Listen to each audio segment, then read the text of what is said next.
Bismillah, Assalamualaikum warahmatullahi wabarakatuh. Perkenalkan, saya Mila dari Departemen Fundraising Yayasan Amal Online Mandiri. Alhamdulillah, pada kesempatan kali ini kita akan belajar mengenai 30 days to be success fundraiser for Yayasan Amal Online Mandiri, atau 30 hari sukses menjadi fundraiser di Yayasan Amal Online Mandiri. Nah, untuk materi pertama kali ini kita membahas mengenai pengenalan fundraising. Sebelumnya, Bapak Ibu relawan, apakah sudah mengetahui apa itu fundraising? Nah, fundraising adalah kegiatan pengumpulan dana dari orang yang berkecukupan untuk disalurkan kepada orang lain yang membutuhkan, baik dalam bentuk uang, barang, ataupun lainnya. Dan kemudian, menurut Bu Diani Pratiwi, fundraising adalah ikhtiar sistematis untuk meraih keberkahan, mengajak kebaikan, dan menghimpun daya dukung untuk perubahan dunia yang lebih baik. Kemudian fundraising itu bukan hanya sekedar menggalang dana saja, tapi ikhtiar menyelamatkan banyak kehidupan atas seizinnya, insyaallah. Kemudian apa itu fundraiser? Jadi untuk fundraising dan fundraiser itu berbeda. Nah, kalau fundraiser adalah penghimpun, pengumpul, pencari dana atau pencari donatur. Kemudian untuk menjadi seorang fundraiser itu merupakan profesi yang sangat mulia. Namun kita jangan merasa mulia karena pekerjaan ini harus dilakukan dengan amanah, bersungguh-sungguh dan profesional. Fundraiser bukan hanya peminta sumbangan. Nah, namun fundraiser itu adalah berdiri di bawah naungan lembaga resmi yang bertugas untuk menyalurkan bantuan dari orang yang ingin membantu kepada orang yang membutuhkan bantuan. Kemudian untuk selanjutnya ada landasan fundraising.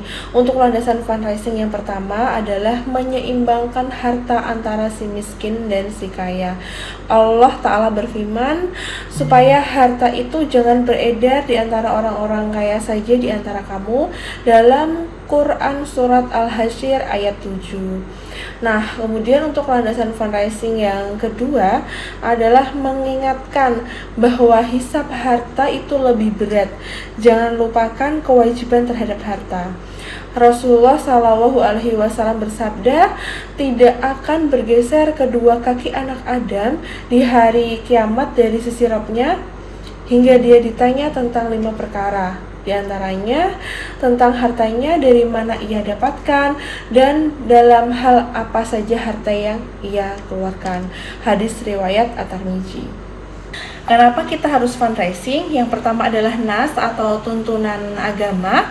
Setidaknya ada 170 ayat dan juga tafsir Quran yang menyebutkan mengenai zakat, infak, dan juga sedekah.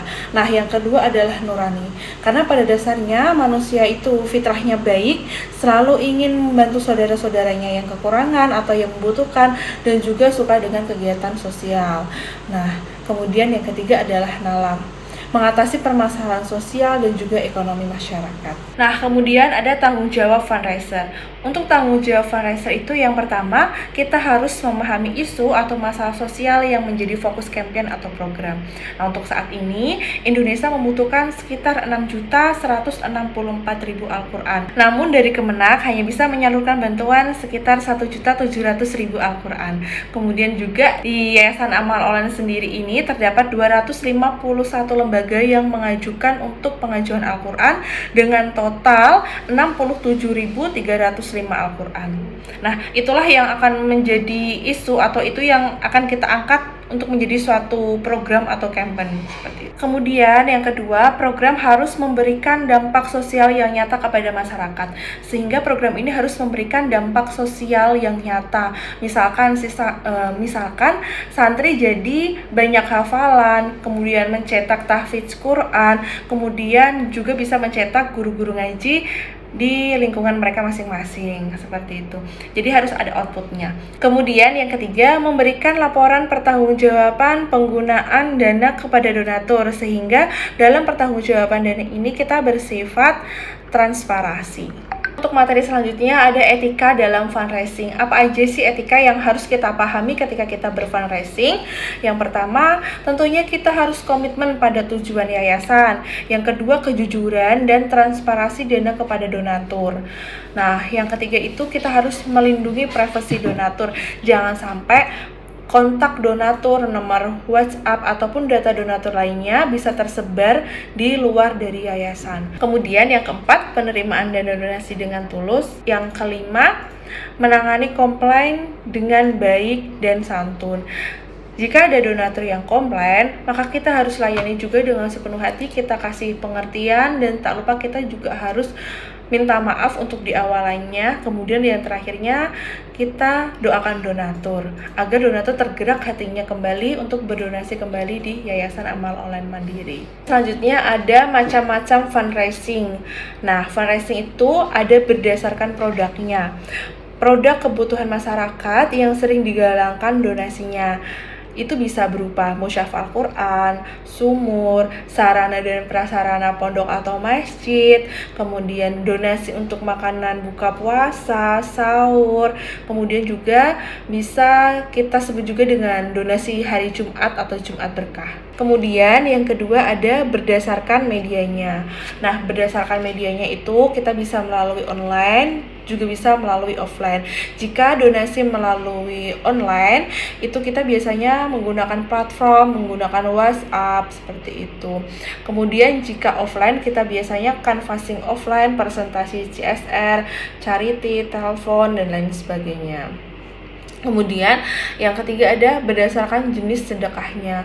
Nah, berdasarkan jenis sedekahnya itu fundraising bisa untuk wakaf, sedekah, zakat, dan lain-lain. Nah, baik, alhamdulillah kita sudah sampai di penghujung materi untuk pertemuan di hari pertama ini. Semoga teman-teman fundraiser bisa semangat untuk pertemuan di hari berikutnya. Untuk pertemuan hari pertama ini kami menugaskan teman-teman semua untuk menuliskan alasan kuat mengapa menjadi fundraiser. Nah, untuk tugas ini nanti bisa dikumpulkan di grup ya teman-teman fundraiser. Terima kasih atas waktunya. Jika kami dalam menyampaikan materi masih ada salah kata atau masih ada kekurangan, mohon maaf yang sebesar-besarnya karena kesempurnaan hanya milik Allah Subhanahu wa taala. Sekian, wassalamualaikum warahmatullahi wabarakatuh.